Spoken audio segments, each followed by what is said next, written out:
হামজা চৌধুরীকে নিয়ে যেন শোরগোল পুরো বাংলাদেশে। ইংলিশ প্রিমিয়ার লিগ মাতানো আর FA কাপ জেতা এই ফুটবলারকে নিয়ে উচ্ছ্বাসের শেষ নেই।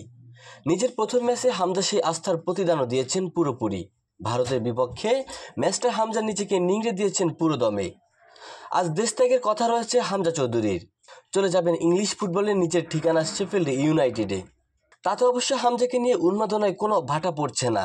এখনও বাংলাদেশের ক্রীড়াঙ্গনের বড় মুখ তিনি নিজেই।